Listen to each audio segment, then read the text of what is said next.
Okay, can y'all hear me on YouTube? I was trying to get Sister Antar in here. Sister Antar, she's in the wrong stream.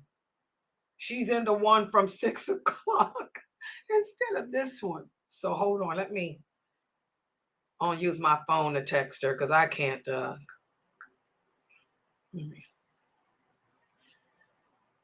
Amina Antar, you're in the wrong stream. Hold on. This is. Okay, hold on for a second, guys. Let me copy this for her. Share. Copy link. Let me go on Messenger. Where's Antar? A, B, C, D, E, F, G, H, I, J, K. Y'all know this phone stuff. Antar. Where's her name? There it is.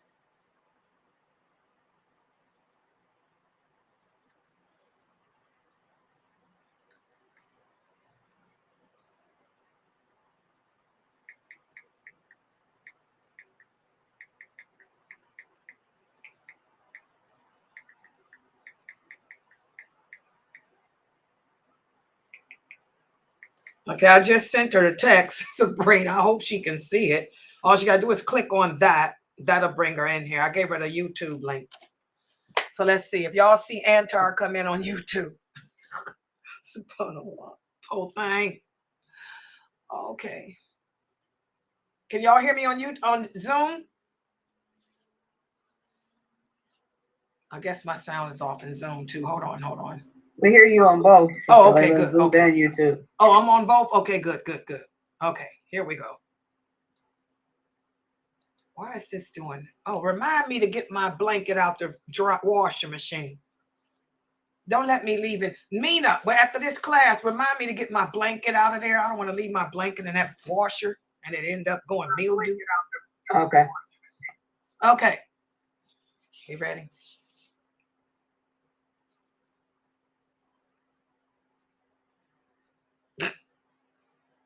Oh, okay, let me start it off the right way, guys. Hold on. So that way to make it easier for me with the editing, because I'm not going to be up all night. Let me start it off the right way. Hold on. Open your eyes and look. You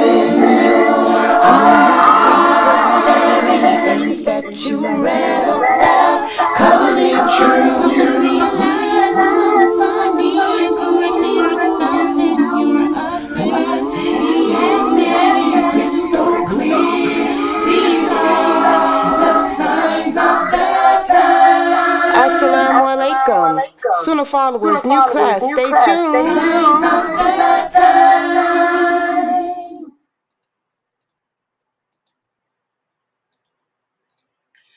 Oh, I'm sorry. Ina alhamdulillah wa salat wa salam ala wa rasulullah. Welcome everybody to our series entitled The Signs of the Last Hour.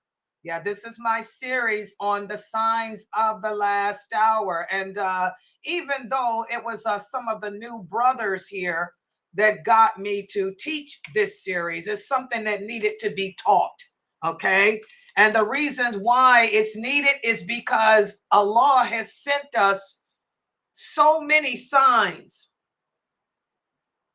of his anger, so many signs as to how we need to really wake up and take a good hard look at ourselves. But it seems as if most of us are not recognizing the signs. As Allah tells us in the Quran, it is only those men of understanding who recognize his signs. And nowadays, most of us Muslims have no understanding of this religion. That's a known fact. For example, the war. This war, Allah predicted this centuries ago.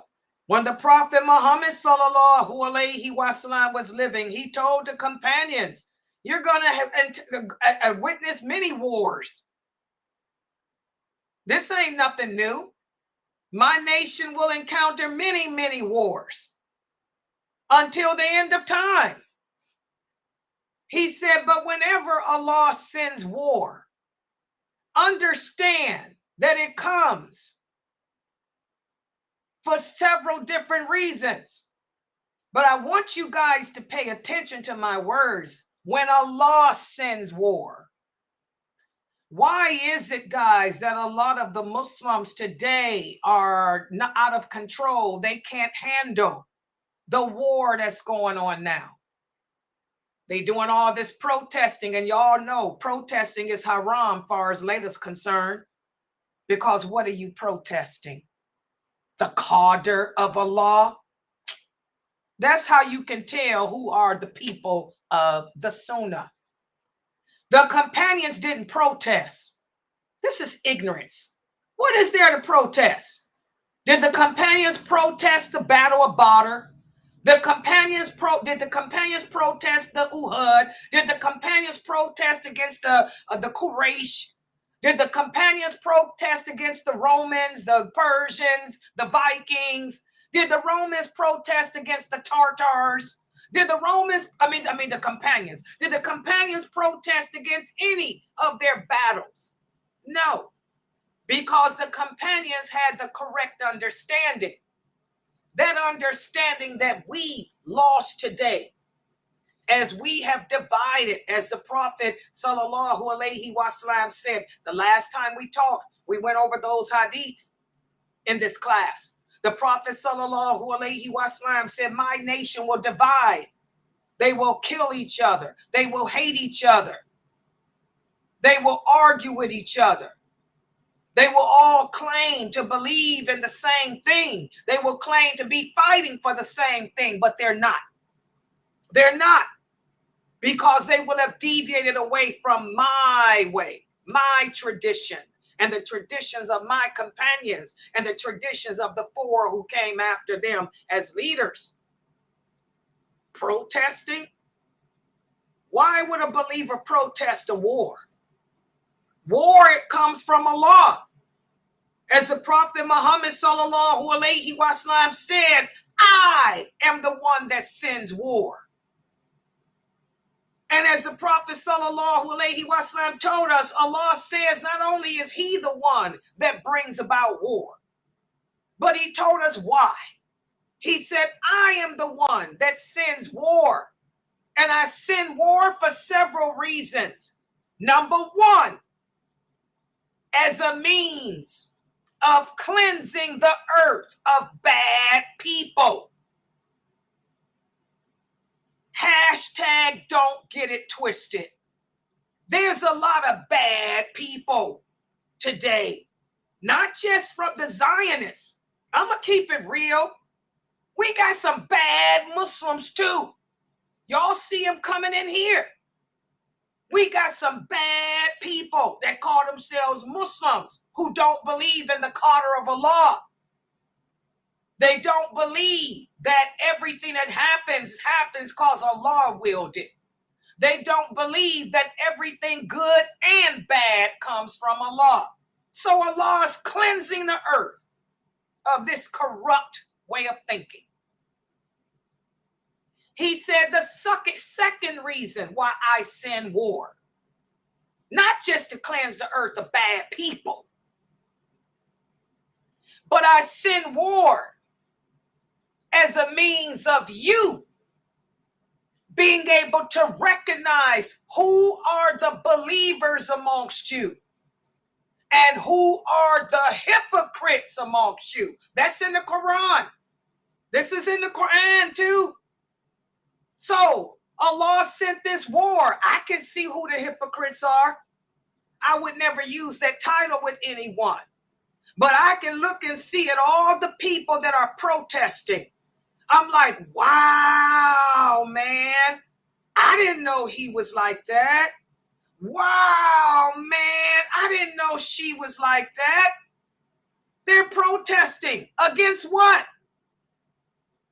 Your protesting is not going to stop the qadr of Allah. You think you can change it.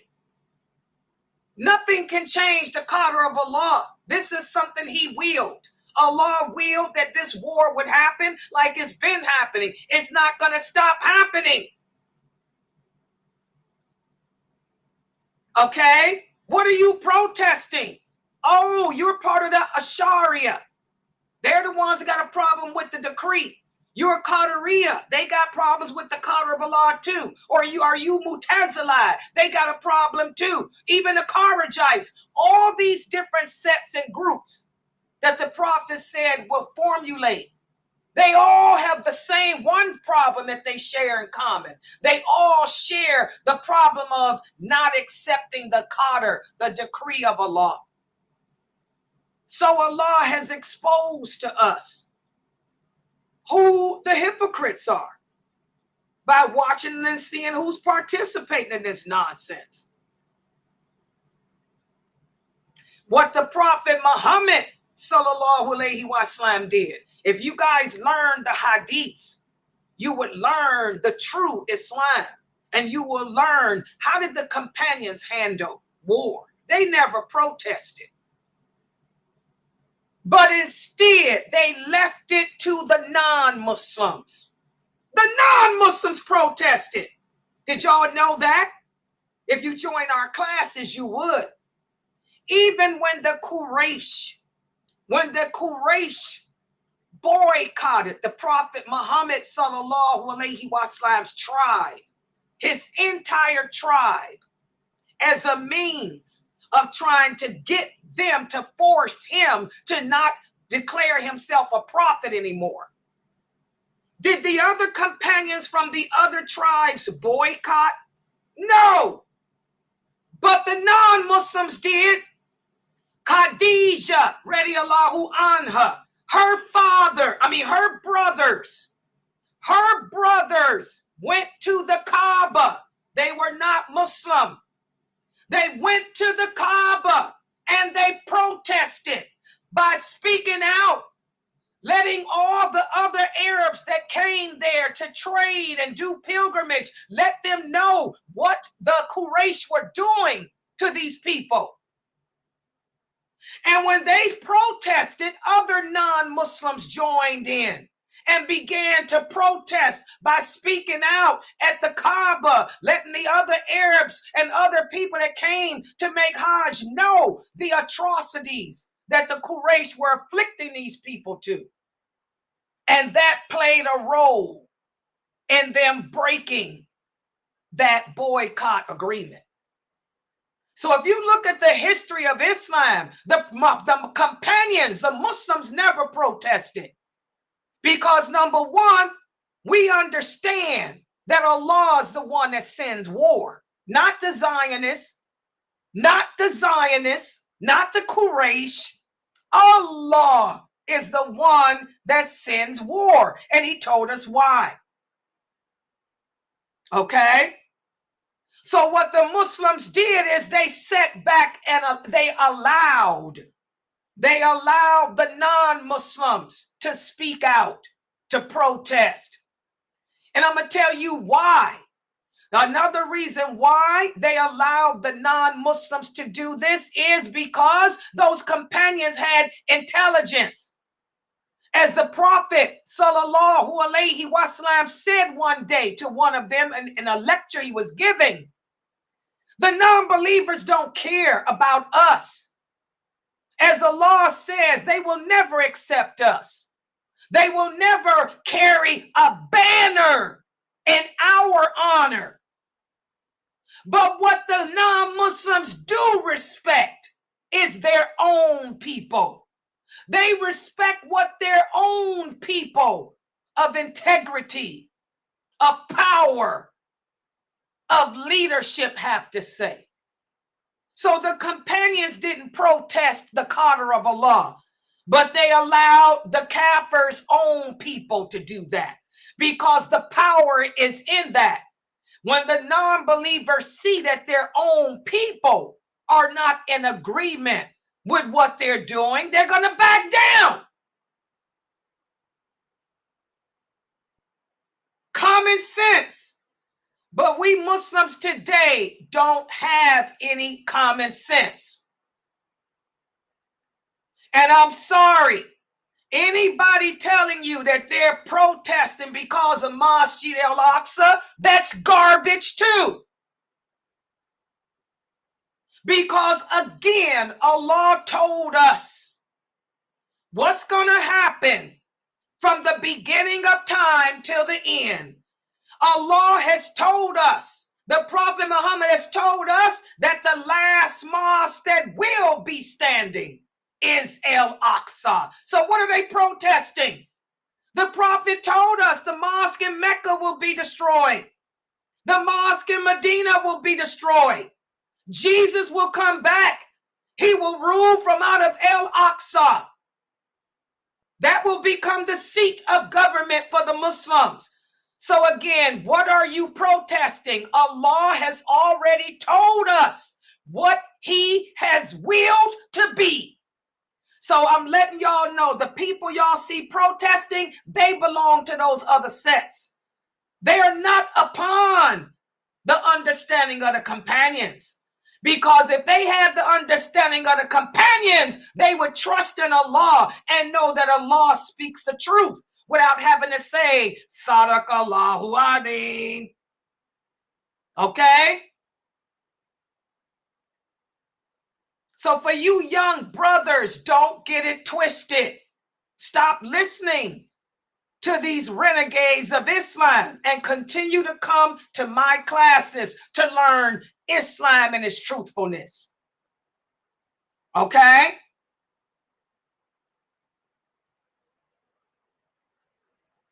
There will be wars. There has been wars.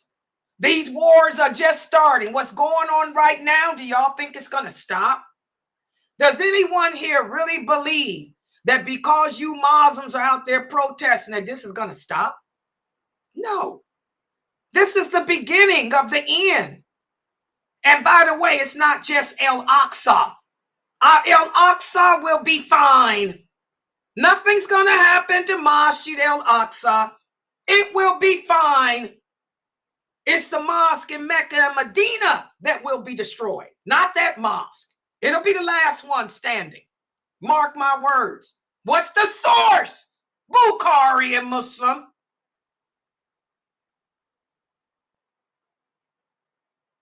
Again, Allah sends war so you can see who the true believers are. The true believers, we believe everything. So you're protesting for Masjid Al-Aqsa. So you're saying Allah is a liar. You don't believe in Allah. You think the Prophet Muhammad lied when he said right here in this authentic hadith that Masjid Al-Aqsa will become the seat of government. That's where Jesus will rule. It'll be the mosque in Mecca and Medina destroyed. Y'all gonna protest that too? You're gonna protest the mosque in Mecca and Medina? Do we worship a mosque? Do we worship Masjid Al-Aqsa? Do we worship Masjid Al-Aqsa? Or do we worship Allah? Y'all see all of this. These are the signs. I want y'all to look. That's why I'm teaching this class. I'm teaching this class on the signs of the last hour. Because the Prophet Muhammad, sallallahu alaihi wasallam, said, if you live to see these signs, look at them for what they are, signs from Allah, and ask yourself, where do you fit in on the scale? Are you a hypocrite? Are you a corrupt person that the earth needs to be rid of? Or are you a believer who Allah is testing with something better than all of this? Those are the three reasons Allah sends war. The third reason is to test the believers. To test the believers with something better than this world, which is the hereafter. Which category are you? Are you a hypocrite? Or are you a believer being tested with something better? Or are you a corrupt person that the earth needs to rid itself of? You either in one of those three categories. I'm hoping that all of you will be in the last category of the believers who Allah is testing with something better. Don't get it twisted. Hashtag it. Okay? And whoever tells you that because you don't protest, is you a kafir, tell them to bring the dalil. because none of the prophet's companions protested, so they all kafir too, huh? Yeah, they all kafir, huh? Mm-hmm. By the way, we got some sects and groups that believe that. Mm-hmm. For those people telling you that we protest and worship of Masjid al-Aqsa, tell them, where is that? Where is that? Where does it say we worship Masjid al-Aqsa? When I just told y'all what the prophet said. Masjid al-Aqsa ain't going nowhere. Masjid al-Aqsa is going nowhere. Do you believe what Allah said, or is Allah a liar? Tell them that. It'll be the last one standing.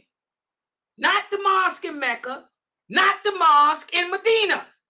So tell them that. Where's their dalil?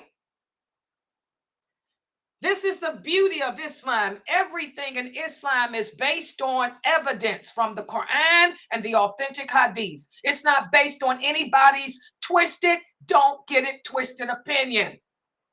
And today for this class, I'm going to prove that war comes from Allah, not from man.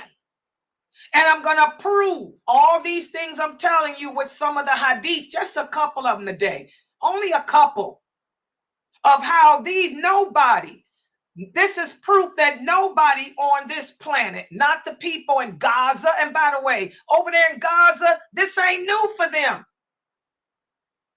They've been dying forever. Seriously, children, women, and men. Like Allah says, the third category is to test the believers with something better than all of this. Those people in Gaza who were living their lives as believers, they passed the test. Allah gave them something better. For those people in Gaza who were hypocrites, you reap what you sow. For those people in Gaza who were corrupt people, you reap what you sow and you keep it moving. I'm sorry, guys. The truth is not a pretty pill to swallow. You may call me harsh. You may call me rough and tough, but there is no scholar, not a true one on this planet, that's going to say Layla's telling a lie. Layla's is wrong. I'm just quoting what the prophet said. These hadiths are authentic. I'm just quoting him. So I guess he was harsh. Okay? So we're going to go over some of the battles, some of the conquests, because for those of you who don't know, those original companions, they were at war from the time they converted to Islam until their death. The people in Gaza, the people in Africa, nobody on this planet, and this is also what Allah says, nobody on this planet is suffering or has suffered more than those original companions and the Prophet Muhammad, sallallahu alaihi wasallam. Ever since Allah appointed him as a prophet and a messenger, he was at war from that moment until his death. When he died on his deathbed, he was at war. Abu Bakr took it up. He was at war up until his death. Umar took it up. He was at war until his death. Ali took it up till his death. Uthman till his death. All the companions, Aisha, radiallahu anha, all the Ibn Abbas, all of them people were fighting in war until their death. Y'all didn't know that. So what's going on in the world today is nothing. And there were women. Do y'all know we got a female companion? The first martyr. Does anyone know who the first martyr of Islam was? As soon as she said, La ilaha illallah, Muhammadur Rasulullah, she was at war.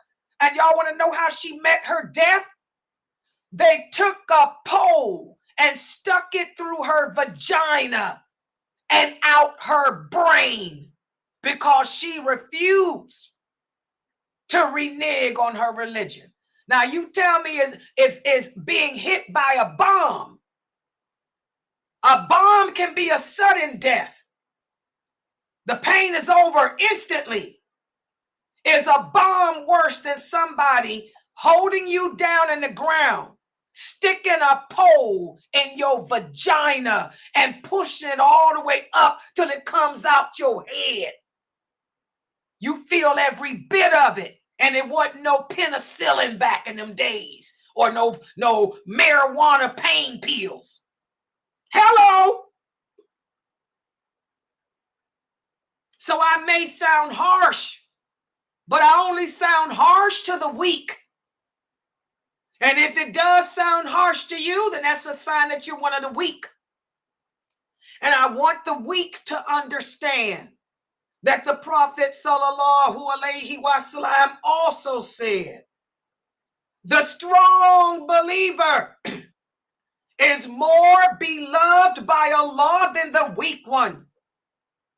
So you Muslims today are going to have to work on strengthening yourselves to be strong believers instead of emotional weaklings.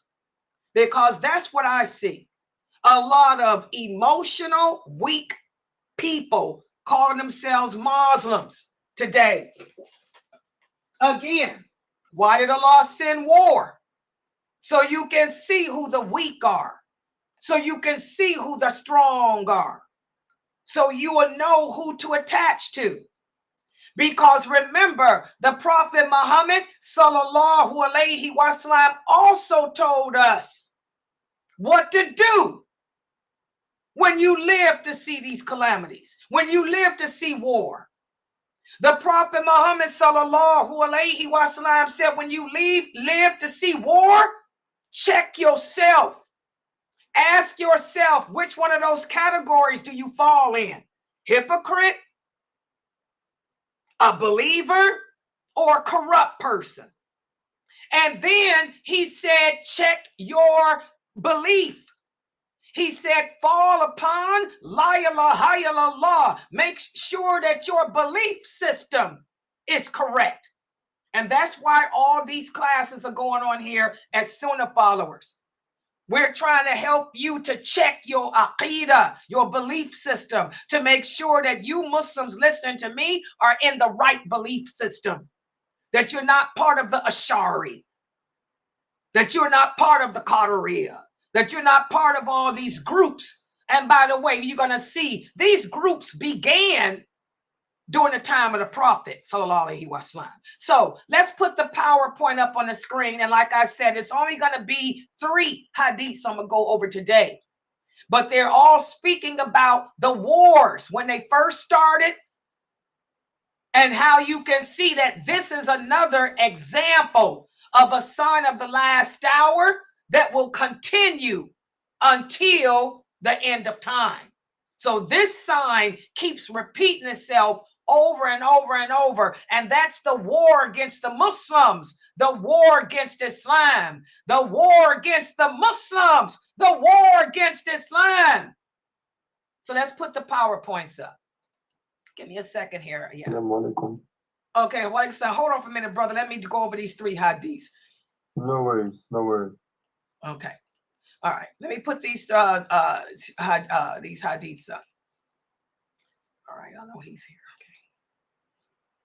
Yeah. Okay. For you guys here, give me a second. I'm going to let y'all see this. Let me share to the Zoom people first. Zoom. Oh, let me open the PowerPoint first. Yeah. Okay. Here y'all go. It's just 3 hadiths, but they're very powerful. You will see that this is not the first time that the Muslims were under attack. This is not the first time that the non-believers tried to genocide us. The non-believers have been trying to wipe out Islam ever since it spread through the peninsula. As the Prophet sallallahu alaihi wasallam said, after Islam spread throughout the Arabian Peninsula, that's when Iblis said, well, you know what? I'm going to attack them, cause them to turn on each other. So this ain't nothing new. It's just that each generation. The wrong one, Sister Layla. What? You're in the wrong one. Oh, that's why I about. Oh, I'm sorry. Oh, hold on, guys. I got the wrong PowerPoint. Oh, that's Kareem. Sheikh Kareem Abu Zaid. Hold on. Wrong PowerPoint. Okay. This brother was typing his name. See what happens? I had to kick that brother out of there. Okay, hold on. Here it is. Okay, I apologize, guys. I put the wrong one up because I was kicking out one of them brothers that was in here speaking badly. Okay, this should be the right one. Okay, and then on Zoom, on this one, here we go. Here it is, the focal point. This is the right one, inshallah. Yeah, when Islam spread throughout the peninsula of Arabia, Iblis was so angry because he couldn't stop it. So he said, I will cause them to turn on each other and divide amongst themselves. And that's been happening ever since, too. That's another one of the signs, and it started after that, after Islam spread throughout the entire peninsula of Arabia. Okay, so let's put the PowerPoint up here. Yeah, y'all see it's just 3 slides. So today, and I want to show you guys how Allah is in control. We say we believe in him, but I told you guys, what do all these different sects and groups share in common? All of those deviant sects got a problem with the decree of Allah. They say they believe in him, but they don't believe that Allah is in charge of things. They think that America's in charge. The Zionists are in charge. They think that man creates his own evil, and this is not correct. Not only did Allah tell us through the Prophet Muhammad sallallahu alaihi wasallam what would happen and about these wars, but he even told us what the focal point of the trials and tribulations will be. That's why I'm telling you what's going on over there in Gaza is nothing new. It ain't new. That's where all the fitna happens. Y'all don't know that? All the trials, all the calamities that will befall this nation will come from that part of the world. Allah told us that. And it's been happening. I'm getting ready to prove it to you. That's why learning these hadiths are important. Because by learning the hadiths, you learn the history of Islam. Now, the Prophet sallallahu alaihi wasallam told us in numerous hadiths the direction from which the winds of tribulation will blow. And you will find this hadith in Muwatta. Abu Huraira, may Allah be pleased with him, told us the Prophet sallallahu alaihi wasallam said, pay attention, the head of disbelief is from the direction of the east. Pride and showing off exist amongst the people who have horses and camels. Who is he talking about? My students in Zoom. Who is he talking about? He said disbelief is in the direction of the east. And the people who have horses and camels are the ones filled with pride and showing off. Who are those people he's talking about, guys? Who are those people? Come on, are y'all that numbskull? Who are the people that have horses and camels? Don't nobody on this planet know but me. I'm the only stranger. Yes, don't be afraid to talk. The Arabs is right here, this authentic hadith. The Prophet again said, the head of disbelief. I don't care how much we call ourselves Muslims. A lot of us are just Muslim in name. And here in this hadith, the Prophet is telling us the biggest conglomerate of disbelievers are from the direction of the east, not the west. America is the Western Hemisphere. Australia, the Western, even the United Kingdom. That ain't the East. The East is that Gulf state. Y'all know what the Gulf is? That's where Saudi Arabia is. That's where Kuwait is. That's where the Emirates are. Oman, Jordan, Syria, Gaza. Oh yeah, let's not get it twisted. Hashtag don't get it twisted. Gaza. All of that is the East. So the prophet said the head of disbelief is towards the East. And these people are very arrogant. They like to show off. Showing off and arrogance exist amongst the people who have horses and camels. That's the Emirates. That's the Gulf, Bahrain, Kuwait, those rich countries, Saudi Arabia, those rich oil countries of the world. He said, and dignity exists amongst the people who have sheep. What does that mean? What does he mean when he uses the metaphor of the people who has horses and camels and the people who have sheep?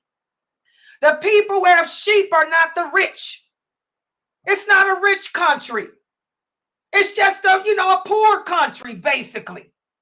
So that's what the prophet is saying in this hadith. Now, y'all tell me, look at the world. You want to know how to look at what's going on in the world news today. I don't watch TV. I mean, I do. I watch paranormal. I like Vikings. I like werewolves, vampires, the Vampire Diaries, America's Next Top Model. I watch stuff like that. Naked and Afraid.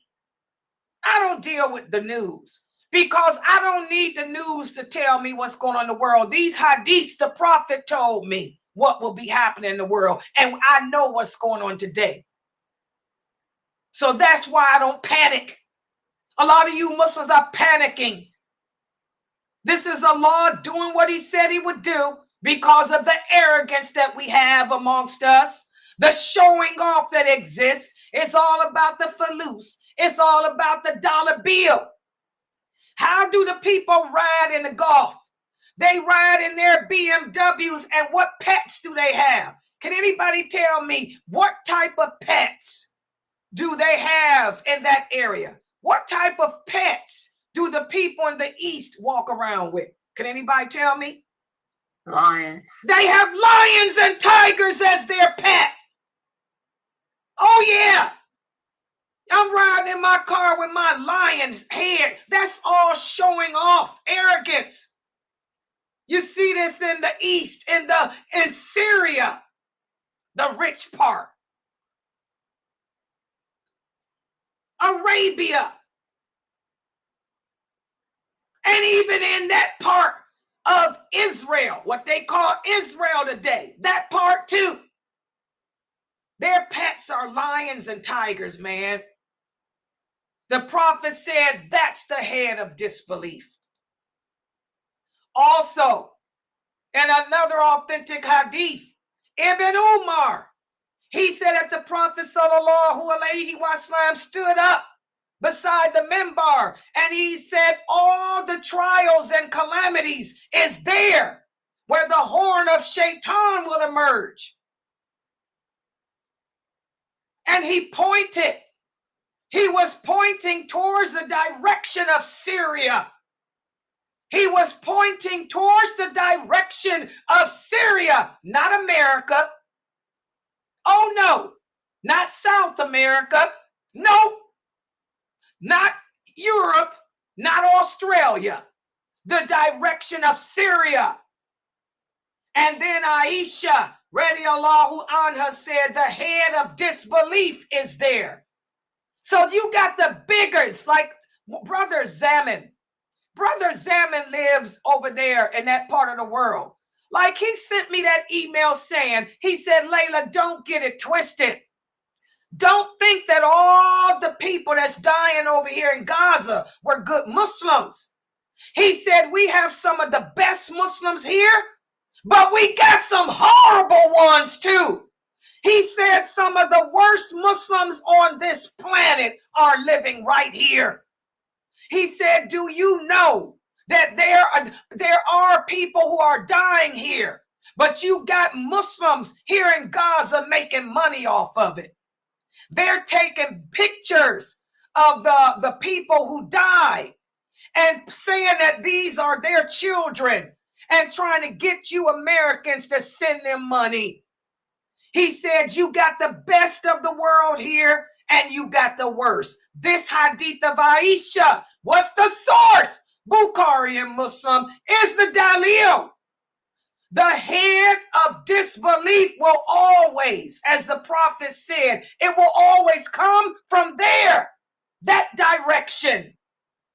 The worst will always come from that direction. Those people in that direction, Syria, the Gulf area, that whole area, including Gaza.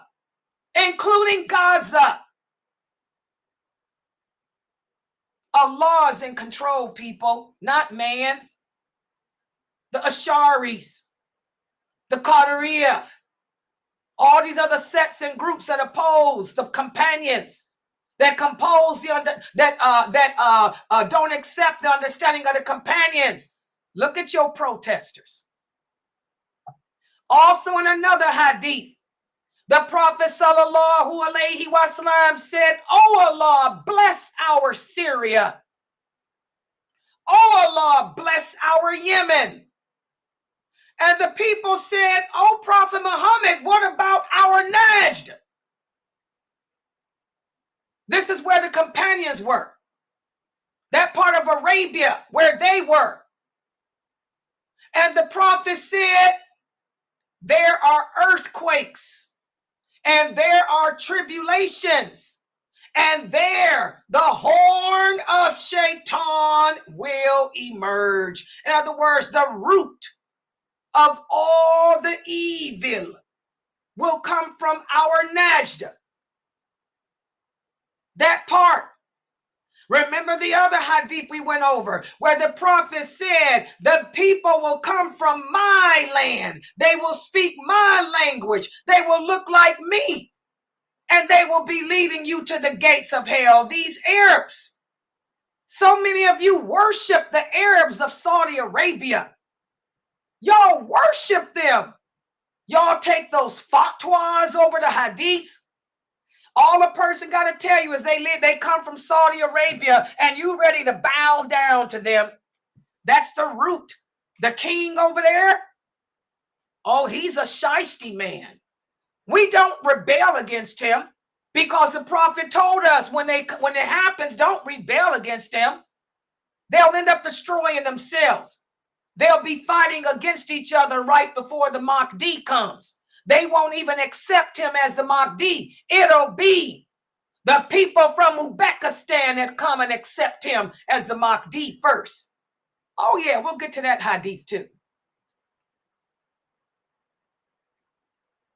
That's where, that's the leader of all the fitna that will impact this nation from right there. Okay? So let's talk about an-najd. The original meaning of this word is high ground, and it's towards the east. So for whoever is in Medina, his najd is the desert of Iraq and all its surroundings. Let's look at history, guys. Where was Saddam Hussein from? Oh yeah, for those of you who don't know, Saddam Hussein killed more Muslims than any Kafir did. What Saddam Hussein did to the people in Kuwait is atrocious. A lot of people are still mentally messed up. So when the people in Medina, when the prophet was talking about our Najd, that's Iraq. The head of the horn of Shaitan. We got Muslims today that pray to Saddam Hussein. Can y'all believe that? We got Muslims today who really believe Saddam Hussein was a good man.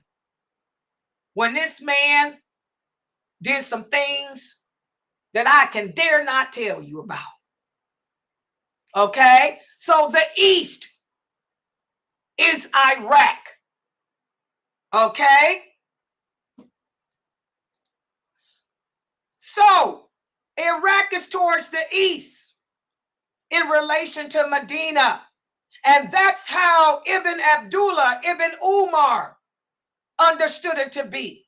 And when the people of Iraq began to commit major sins, Ibn Umar told them, he said, "O people of Iraq, how often do you ask about issues that are not important while you're committing major sins?" I heard my father say that the Prophet sallallahu alaihi wasallam said, all the tribulations will come from there. And that's where the horn of Shaitan will emerge. And the people will kill each other. He's talking about you, Iraq.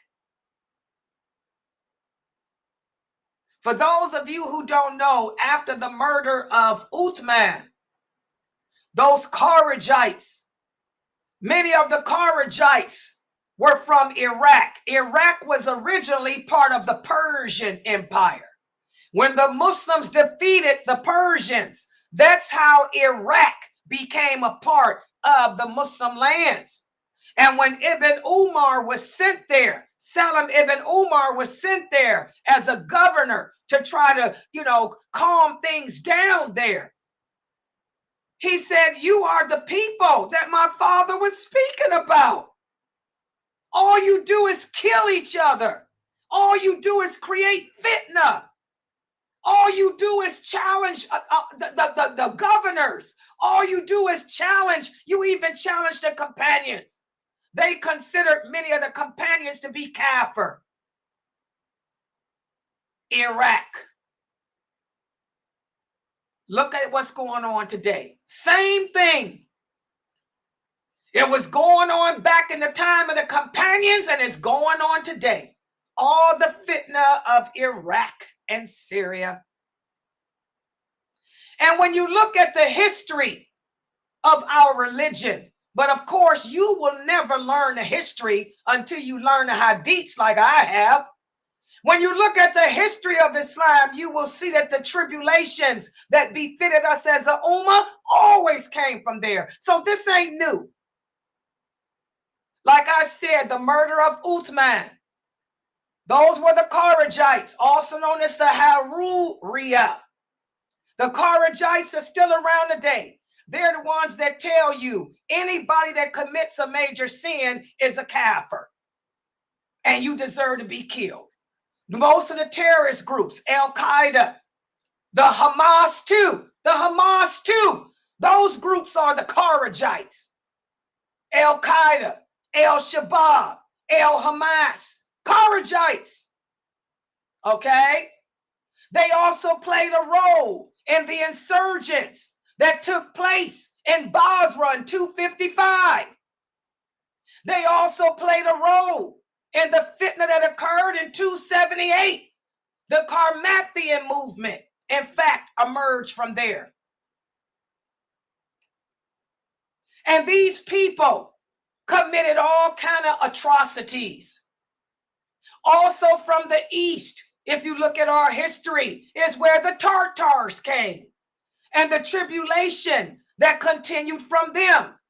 And by the way, all the trials will continue to come from that direction until the Antichrist. And even the Antichrist, he will come from that direction as well. So this ain't new for you Muslims today who don't know your religion, who are protesting and can't handle the decree of Allah. Allah told us all the trials will come from that direction.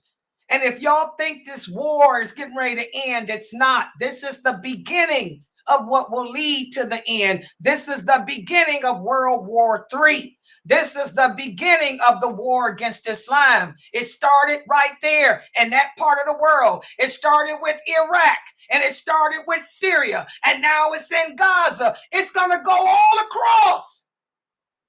Y'all see Allah? Y'all see Allah and his will. Iraq.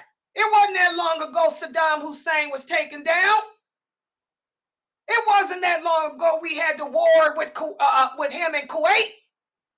And look at Syria. Y'all see what happened with Syria? That wasn't that long ago. It's still going on. And now it's spreading. It's Gaza. Everything will always begin with that part of the world, guys, the East. And then it will make its way to the West. So if you thinking that your protesting is going to stop what Allah has willed, then you are messed up as a Muslim. This is all his qadr, his decree. You better sit back and do what the Prophet told us to do and check yourself and ask which group you in and work on your belief system. Okay?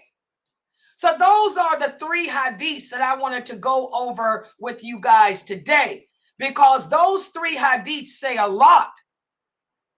A lot of you come to me telling me about how people are calling you kafir because you ain't protesting. Let them keep calling you a kafir. That's their problem. What are they protesting? The qadr of Allah? If they truly understood that Allah is in control, then they wouldn't be calling you that. The fact that they're calling you a kafir shows that you hanging around with some shady Muslims. You're hanging around with Muslims who don't believe La ilaha illallah, Muhammadur Rasulullah as they should. We make dua for the believers. That's what the Prophet always did. He taught the companions, you pray for the believers. And then fall upon yourself. Fall upon La ilaha illallah. Make sure you're living up to it. And ask yourself, where are you in this? What role did you play in this? Are you a hypocrite? Are you a corrupt person? Or are you a believer who Allah is getting ready to test with something better? Not all the Gazans are believers. Anyone that believes that, you got a problem. Because like my friend who is Gazan, who lives there, he said, Layla, we got some bad people here in Gaza. He said, you got some of the best Muslims here? He said, but there's a lot of bad Muslims here in Gaza, Layla. A lot of bad ones. They steal, they lie, they cheat. They're capitalizing off the death of other people. So I'm telling y'all, don't get it twisted. Allah speaks the truth. Good and bad everywhere. Part of his plan. Just like in Saudi Arabia. Good and bad everywhere. Just like here in America. Good and bad everywhere. Like I had to teach y'all today. The good guys and the bad guys everywhere. Don't get it twisted. Do what the Prophet said. Make dua and check yourself. So, I'm going to stop right here. Subhanakallahumma wa bihamdika ashhadu la ilaha illa anta astaghfiruka wa atubu ilayk. And also, guys, when I continue this class on Wednesday, I'm going to give y'all some more hadiths about the different wars. And they all began there and will continue. And how, again, the Prophet sallallahu alaihi wasallam tells us what to do and how to behave when Allah does what he says he will do. It comes from him as a result of what we brought on ourselves. And by the way, that's the difference. Somebody just text me, what's the difference when the companions deal with this? I'm going to answer your question, brother. The companions were strong in their faith. They were at war continuously, but they never questioned Allah. They never questioned his decree. They obeyed him and did what the Prophet sallallahu alaihi wasallam told them to do. They never broke away from the rope of Islam. They didn't divide into groups. They held true to the religion till the death. They were strong. But remember, the prophet said each generation after them will be weaker and weaker and weaker until when the last hour does come, even though the people living on earth at that time will claim to be Muslim, they'll all be kafir. We are the present generation. So what does that mean? We are the weakest in faith. We're nowhere near those companions. We don't have their strength, their faith, their resilience. We don't have their certainty. And Allah sends a test to prove it. We panic. We act like kafirs. We behave like the non-Muslims. We protest. Instead of reaffirming our belief system like the companions did. When something bad happened, they would sit there. Remember the hadith of Abu Bakr, radiallahu anhu. He was sitting in the middle of the road, pulling his tongue, pulling his tongue, pulling his tongue. Umar, radiallahu anhu, walked past. He said, "What are you doing?" He went to Abu Bakr. He grabbed his hands. "Stop pulling your tongue. What are you doing?" Abu Bakr said, "My tongue, my tongue, my tongue.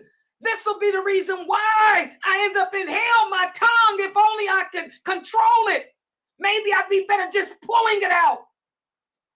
That's how the companions were. They did a lot of self-reflection. In times of hardship, in times of distress, those companions would do a lot of self-reflection. They'd work on what their deficiencies were, and they would try to improve them, correct them. How many of you do that? I do it. Sometimes when I turn this computer off at nighttime, y'all don't see me. I'll sit here and start doing this. Layla, control your emotions. Because I'll think back. Let me tell y'all, one of the worst trials I had recently here at Sunnahfollowers was Geechee. Yeah, my student Geechee. You know, the jingle writer. Let me should have put her up there. Y'all know who Geechee is? Where's she at? Here she is. There she is. There's Geechee, the Sunnahfollowers jingle writer. That's my Geechee. She's the one that writes all the jingles. I love her. She's my gift from Allah. I always tell her that she's my personal gift because wallahi, I made dua for her. I asked Allah, I said, Allah, when I first started streaming here on YouTube, I was getting hit with copyrights. They was taking my videos down because you can't use nobody's Quran. You can't use nobody's words without copyrights. So I made dua. I said, "Oh Allah, if it's meant for me, if you want me to take my dawah to YouTube," because I've been doing dawah on the internet in my own private room, since '86. I said, if you want me to take it public, please help me. I can't take this copyright stuff. I'm stressed out. 2 weeks later, here come Geechee. 2 weeks later, Allah sent Geechee, who is an ex-professional singer, and she does all my jingles. She's a professional singer. So I call her my gift from Allah. I love her. I got to go meet her. I'm going to meet her, inshallah, this summer. I'm going down there to the place I don't like, known as Texas. Y'all know I don't like Texas. But I'm going there so I can meet my Geechee. Well, a few weeks ago, something happened on the website. We women, women PMS. And I'm going to tell you, sisters, PMS don't go away. When you get older, it's called menopause. But it's the same thing. I don't know. Geechee made a song or something, one of her jingles, and I didn't like it. Y'all know me. I wasn't thinking, menopause. I said, this sounds crazy. I don't know what. I said, what am I supposed to do with this, Geechee? I said, this is the most crazy sounding stuff. This ain't good for the Quran class. And I wasn't thinking about my words because I was dealing with the fitna of the internet. Y'all know I'm struggling every day, dealing with Shaitan and his denizens coming in my streams. Okay. But I wasn't thinking of my wording. And I just came out and bluntly said it. I don't like it. I didn't take into consideration that Geechee got children. Plus she has a husband. By the way, she's taken. She's married to Boss Daddy. Girl, her husband's known as a boss. He don't play about his Geechee.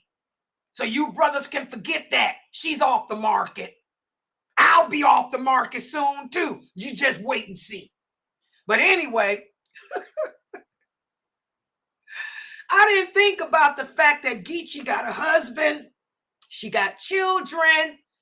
And she's always busy cooking. She's also a personal chef. Oh, yeah, Geechee's a chef. Girlfriend got skills. I didn't think about it. And it's really hard for her to come up with a jingle. And she comes up with it in one day. I'm a writer. I know that it takes me forever to write a chapter. She has to write a song in her mind and put it on. She does her own audio. She's professional. So I hurt her feelings. And I didn't mean to. And she disappeared for a day. One day at the website. I'm like, where's Geechee? She wasn't here. Then the next day, she wasn't here. I said, where's Geechee? She wasn't here. So then I said, oh, wait a minute. I probably hurt her feelings. I thought about it. And you talk about stress. I got sick.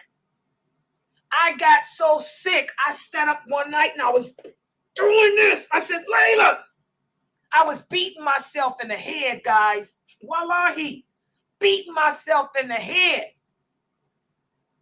My granddaughter came over, Jayla. Jayla happened to come by that night. And she saw me because she got her own key. She didn't, she got a key to my apartment. She came in, trying to scare me like she does. And I keep telling her about that. One day she gonna get popped.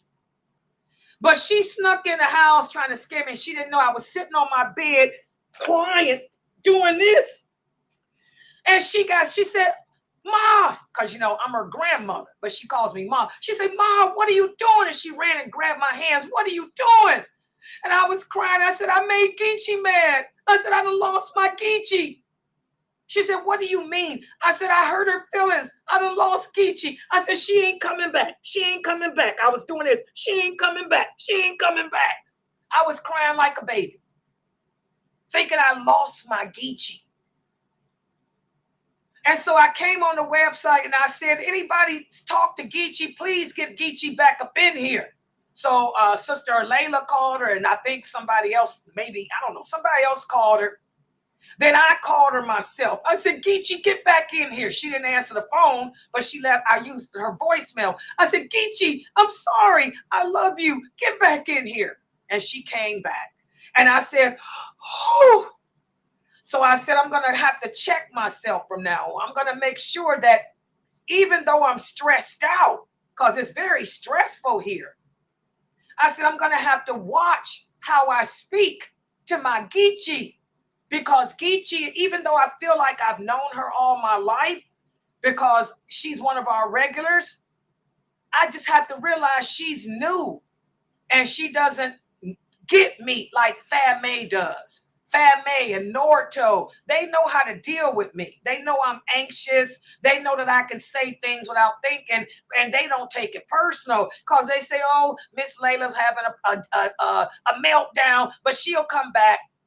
So it made me say I have to be more conscious when I'm dealing with my Geechee because she may not know how to respond to that.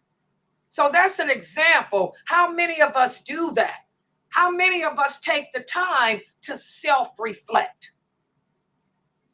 That's what Abu Bakr was doing, because he was harsh with one of his servants, and he was pulling his tongue because he was regretting what he had said.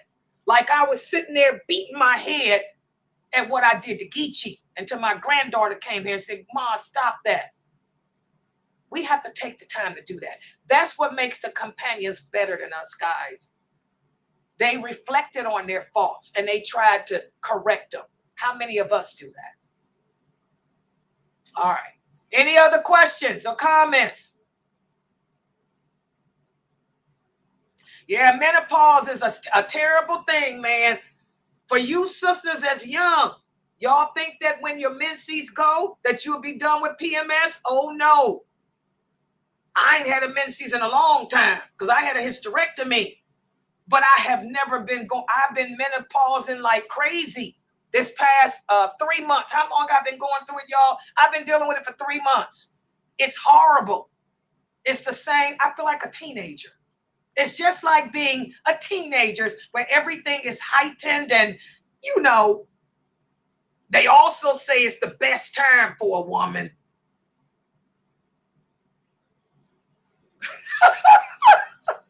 All right. Okay, guys. Inshallah, I'm going to log out for tonight. I'll see everybody here tomorrow. And yes, we have brother Dr. McBride is tomorrow, guys. Let me show his commercial.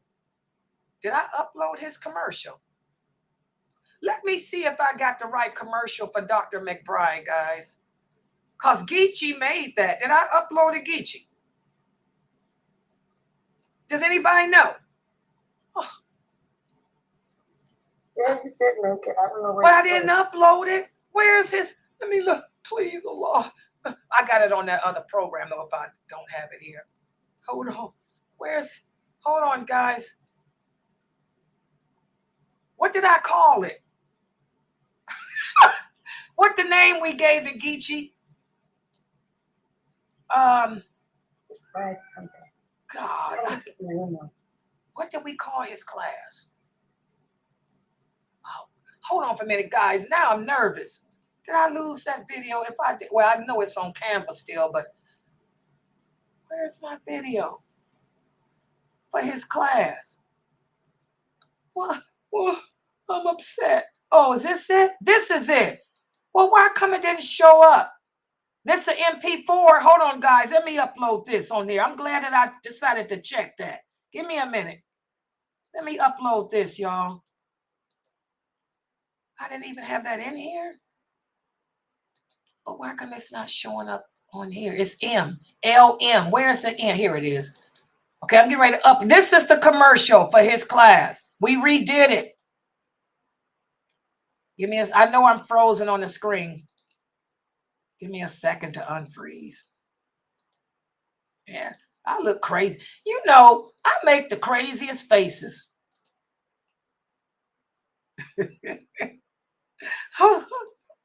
Y'all know I be looking at those shorts of me. I can make the craziest. You know, I've always been told that I wear my sleeve on my shirt on my sleeve. You know, I never understood what that meant until I started putting these little videos out, and I keep seeing me freeze up with these funny faces.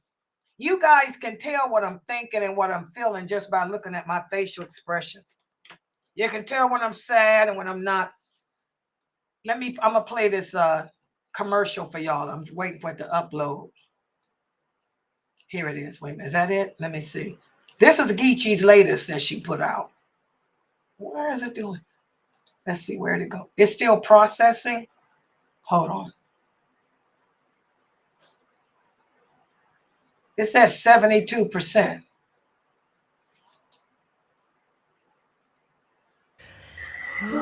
Assalamu alaikum.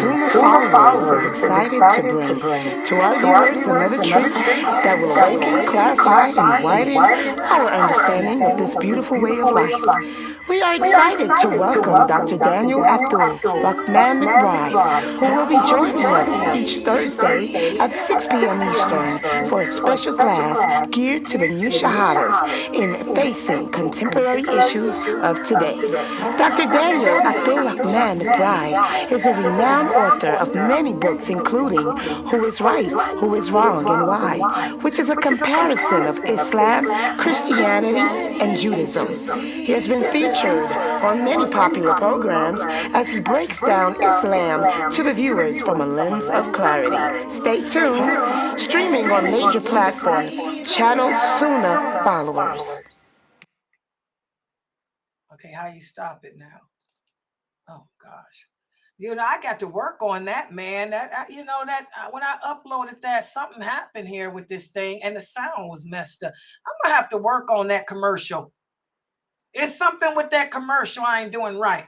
Okay, but that class is tomorrow, guys. Dr. McBride. And by the way, let me talk about it. Hashtag talk about it. Let me talk about it. This is his book. It'll be on Amazon soon. Dr. McBride, he did not write this book to debate with the Christians about. He wrote this book to answer the questions that the new shahadas have. A lot of the Christians convert to Islam. A lot of Jews and Christians convert to Islam because they hear the Quran, or they read the meaning of a verse of the Quran, and they recognize the truth, like Allah says, and they convert.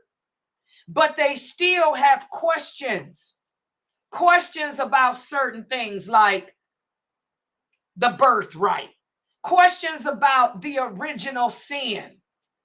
So that's what he wrote this book for, to answer the questions that the new shahadas have about the birthright, about the original sin. Is it true that Eve seduced Adam? So this is not a book written for you to buy and debate with kafirs like you see these brothers doing today. This is not a book to debate and to read the Bible. This is a book written for the new shahadas to help them in their transition to Islam. And I'm going to make sure that I say that tomorrow before Dr. McBride begins his class. How does that sound, Mina? Is that a better explanation? Did y'all hear me in the Zoom room? Yeah, it's better to do that so they can understand exactly what he's doing. Yeah, because I got a question on our shorts. He got a lot of viewers, mashallah, on his shorts. And somebody asked me the question about how to debate. He said, "Oh, how can I debate against the Christians when they say this about the Quran and the Genesis or something?" So I had to answer that person and tell them, we ain't here to teach you how to debate with Christians. This is not about the Christians. These are questions that Muslims ask, new converts ask, who convert to Islam from Christianity, from Judaism, from Catholicism, to explain, the answers to them. So I have to make that known tomorrow too, because I don't want any of y'all to think that we teaching y'all how to debate here at this. We don't do that. There's no reason for any of you to read a Bible. For nothing. Period. Dot. Born in the USA, Muslim all my life. I don't even know what a Bible looked like, y'all. Never seen one. Don't want to see it. Never touch one. Don't want to touch it. Okay? And that's how you should be. So that's what this is all about, to help the new shahadas in their transition into Islam, because the questions here are questions that they have about what they were taught. Okay? Everybody understand that? So this class will be tomorrow at 6:30 Eastern Standard Time. And then also tomorrow, we have the Quran class with Sheikh Saud. The Quran class with Sheikh Saud. And then tomorrow night, it's Thursday, man. Gosh. Y'all have my enjoining good and forbidding evil. Okay, so I'm going to log out for right now. I hope everything was good for you all today, that you guys understand what I was teaching today. Exactly, brother or sister Roth. Make a self-reflection every day. I'm looking at some of the comments here, and okay, good job. Good job. I'm looking at the comments here. Exactly, as brother Zahir type. These are the righteous people. You know, the sheep. They're the ones that don't have all that money, and they're righteous. They're pious. They're God-fearing. They're God-fearing. Good job, brother Zahir. May Allah bless you, Zahir. Let's see. Good job here, lions and tigers. I'm seeing y'all answer. MashaAllah. Good job, brother Zahir. They're all on there. Good job. Good job. We got some good people here. Good job, brother Zahir. He speaks Arabic. Hello.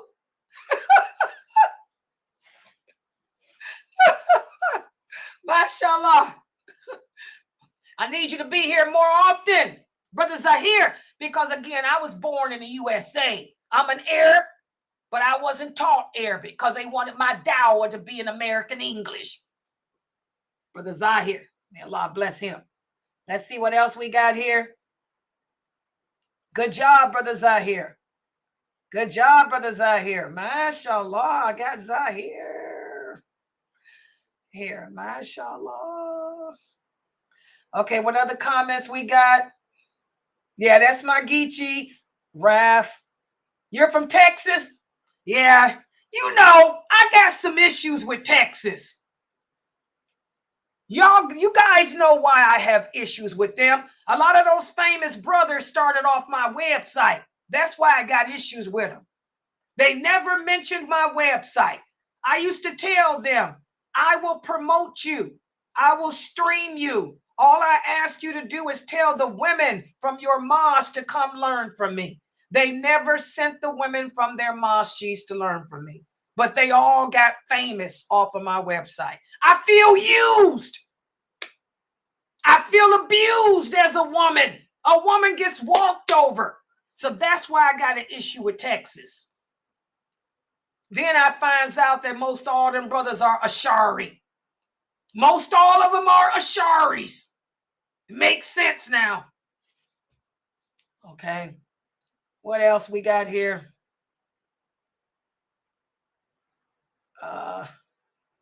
Good job.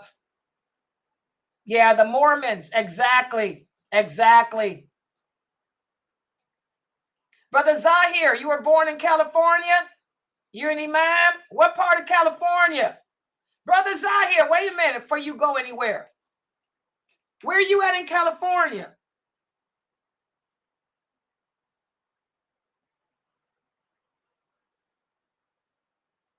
What part of California? You ain't down there with Hamza Yusuf, are you? That's a joke. I know you ain't with Hamza Yusuf. I know. Oh, you're in the San Diego. Okay. MashaAllah. That's one of the places in America I want to come is San Diego, because like I was telling y'all, you ain't got to go to no Bandito, Mexico. You want to experience the ocean and the beauty, San Diego. That's supposedly one of the most beautiful places in America. And I heard the cost of living is extremely high. So you got a mosque there? What's your community, brother Zahir? What's your mosque? What's your Islamic community? What mosque is it? I might want you in here to speak. Always could use another speaker.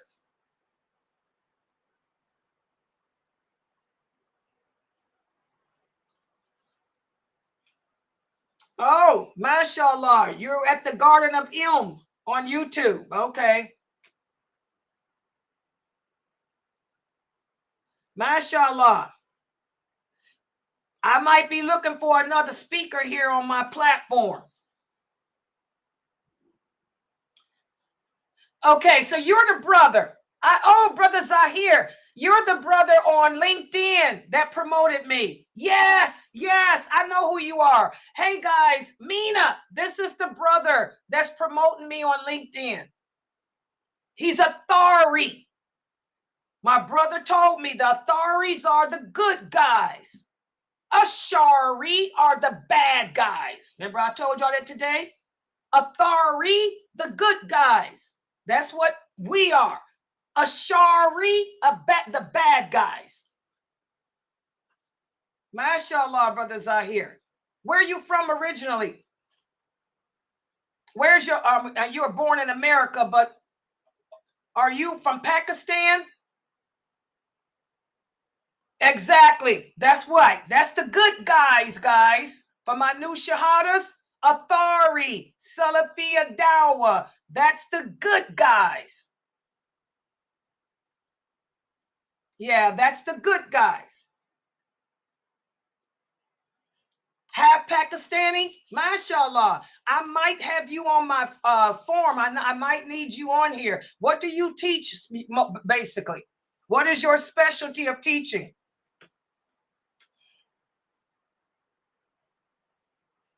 Because I can see that your Arabic is good.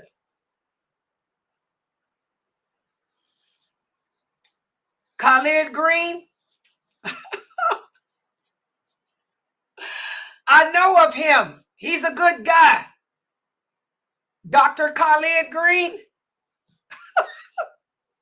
Yeah, he's a good guy. I know of him. Yeah, that means you're cool. Yeah, he's a good guy, guys. Okay. Well, we're going to stay in touch. Okay, Brother Zahir, we're going to stay in touch because I might want you to add you on here with me. I'm going to have to talk about it with Dr. Ibrahim Durmali and Sheikh Mustafa Morsi, my personal teacher. My teacher is Sheikh Abu Atayib. Yeah. Oh, wow. You went to Cal State? That's a good university. Dude, you graduated from Cal State? MashaAllah. Cal State is a good university, guys. Woo. Alhamdulillah. Well, Brother Zahir, we're going to stay in touch. Try to come here because I'm going to try to get you up in here. This will be good on your resume. Because like I said, my website's been around since 1986. Yeah, this might be good practice for you.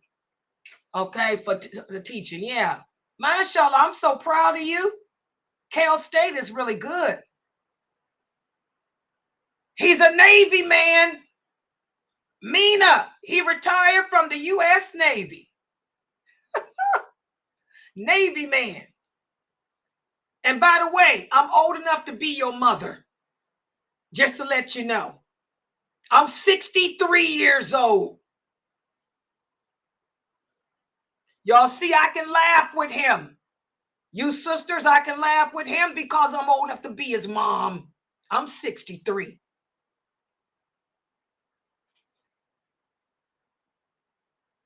Oh, subhanAllah, for 20 years. Wait, how old are you, brother? Let me see. How old are you? Yeah, I'm old enough to be his mom still. He's 49. I'm 63. I'm old enough to be his mother still. Hashtag don't get it twisted. Yeah, 49. That's still, I'm old enough to be your mom. I could have had you at the age of 10. Seriously, sisters, I'm Arabian. You know us Arabian women. I could have had him at the age of 9. Oh, yes. I'm old enough to be his mother. I could have had him at the age of 9. Don't get it twisted.